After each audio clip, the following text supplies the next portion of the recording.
Sabtu 28 Maret 1981, tak ada firasat apapun dalam benak Kapten Pilot Herman Ranté. Dia bertugas seperti biasanya sebagai pilot Garuda Indonesia. Kali ini dia menerbangkan pesawat Garuda Woyla DC-9 dengan nomor penerbangan GA206 dari Bandar Udara Kemayoran, Jakarta menuju Bandara Polonia, Medan.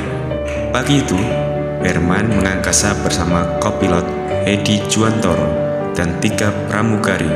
Pesawat berangkat dari Jakarta pada pukul 8 pagi, mengangkut 34 penumpang, termasuk 6 orang warga negara asing di dalamnya. Garuda Woyla terlebih dulu transit di Talang Betutu, Palembang, untuk mengangkut 14 penumpang tambahan. Lantaran sistem keamanan yang longgar di Bandara Talang Betutu memungkinkan 5 orang penyusup ikut naik ke dalam pesawat. Pesawat pun lepas landas menuju Polonia, Medan. Tak lama kemudian, saat pesawat berada di atas langit Pekanbaru, tiba-tiba 2 penumpang bangkit dari tempat duduk mereka. 1 orang menuju ke kokpit dan menodongkan senjata, dan satunya lagi berdiri di gang di antara tempat duduk. 5 orang pembajak bersenjata api telah menguasai Woyla DC-9. Mereka mengancam kru pesawat beserta seluruh penumpang di dalamnya. Pemimpin pembajak, Marisal, memerintahkan Kapten Pilot Herman Ranté untuk menerbangkan pesawat menuju Colombo, Sri Lanka. Namun, permintaan itu ditolak dengan alasan bahwa bahan bakar pesawat tidak cukup untuk terbang sampai ke Colombo. Akhirnya dialihkan ke Penang, Malaysia. Di Penang, para pembajak meminta mengisi bahan bakar dan meminta makanan kepada pihak bandara. Seorang nenek tua berusia 76 tahun, Hulda Panjaitan, diturunkan pembajak di Penang karena dia terus-terusan menangis. Pembajakan tersebut pertama kali diketahui pukul 10.18 oleh pilot Garuda lainnya, A. Sapari yang ketika itu menerbangkan pesawat Fokker 28 nomor penerbangan 145 menegur Herman melalui radio komunikasi penerbangan. Being hijacked, kata Herman ketika dihubungi oleh Sapari. Sapari langsung menghubungi menara pengawas Bandara Kemayoran, Jakarta yang menyampaikannya ke pihak berwenang. Sabtu sore sekitar pukul 16, pesawat Garuda Woyla kemudian diterbangkan menuju ke Bandara Don Muang, Bangkok, Thailand. Pemerintah RI segera bertindak cepat. Malam itu juga dilakukan pembicaraan di kediaman Presiden Soeharto di Cendana yang dihadiri oleh Asisten Intel ABRI, Letnan Jenderal Benny Murdani, Pangkop Kamtib Laksamana Sudomo, dan Kolonel Teddy Rusdi.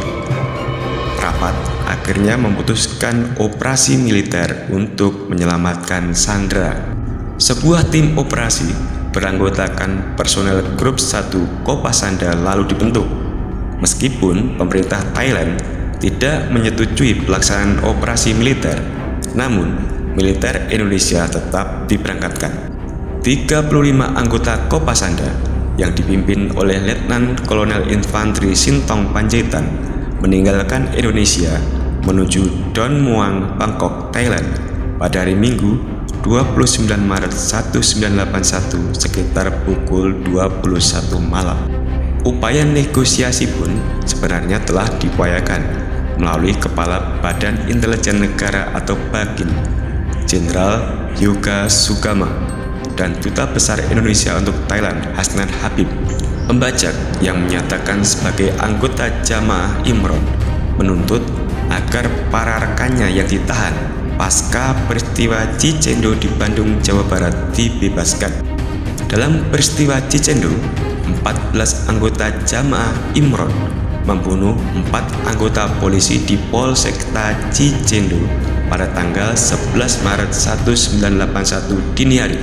Usai peristiwa itu, sejumlah anggotanya ditahan dan terancam hukuman mati.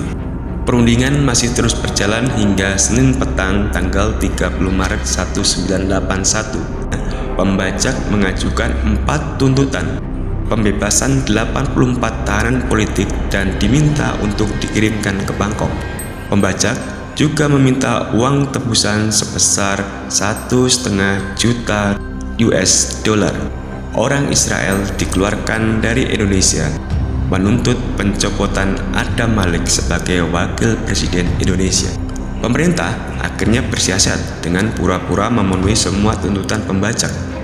Hal itu disambut dengan penuh kemenangan dan sukacita oleh pembajak, sehingga mereka pun lengah. Upaya negosiasi yang dilakukan oleh Benny Mordani akhirnya berhasil meyakinkan Perdana Menteri Thailand pada waktu itu, Prem Tinsulanonda, yang kemudian memberikan izin penyerbuan. Setelah semua persiapan dimatangkan, akhirnya diputuskan untuk melakukan penyerbuan di dini hari dengan memanfaatkan kelengahan pembajak. Tanggal 31 Maret 1981, tepat pukul 2.30 dini hari, sebuah mobil kombi yang membawa personel Kopasanda mendekat secara perlahan dari arah belakang pesawat. Tim pendukung dari Angkatan Udara Thailand ikut bergerak menunggu di landasan membentuk pagar betis agar tidak ada teroris yang lolos. Dalam jarak sekitar 100-an meter dari pesawat, tim Kopasanda mulai turun dan berjalan tenang dalam formasi berbaris 2-2. Mereka terbagi dalam 3 regu yang segera menempati posisi masing-masing. Tim merah dan tim biru memanjat ke sayap pesawat dan menunggu di pintu samping pesawat, sedangkan tim hijau akan masuk melalui pintu belakang pesawat. Sesuai skenario, mereka akan masuk bersamaan dengan kode dari Letnan Kolonel Sintong Panjaitan. Pukul 2:43, kode telah diberikan ketika tim lalu masuk. Namun, tim hijau terlalu cepat masuk sehingga mereka berpapasan dengan seorang teroris yang berjaga di pintu belakang. Teroris tersebut langsung menembak dan mengenai Ahmad Kiran, salah satu anggota tim hijau. Pembajak tersebut akhirnya berhasil dilumpuhkan. Tim biru dan tim merah masuk, menembak 2 pembajak lainnya. Seorang pembajak dengan granat tangan tiba-tiba keluar dan mencoba melemparkannya, namun gagal meledak karena pin pengaman tidak ditarik dengan sempurna. Satu orang yang mencoba kabur dilumpuhkan di luar pesawat. Tim medis kemudian datang untuk menyelamatkan pilot Kapten Herman Rante yang tertembak dalam serangan tersebut. Namun sayang, nyawa Kapten Herman Rante tidak tertolong. Dia akhirnya meninggal di rumah sakit Bangkok beberapa hari setelah kejadian tersebut. Drama penyanderaan selama kurang lebih 65 jam itu pun akhirnya ditamatkan melalui operasi kilat pasukan Kopasanda dalam waktu 3 menit. Imron bin Muhammad Zain selaku otak peristiwa pembajakan pesawat DC-9 Woyla ini kemudian dijatuhi hukuman mati oleh Pengadilan Negeri Jakarta Pusat pada tahun 1981. Suksesnya operasi di bawah pimpinan Letnan Kolonel Infantri Sintong Panjaitan ini membuat dia dan timnya dianugerahi bintang sakti.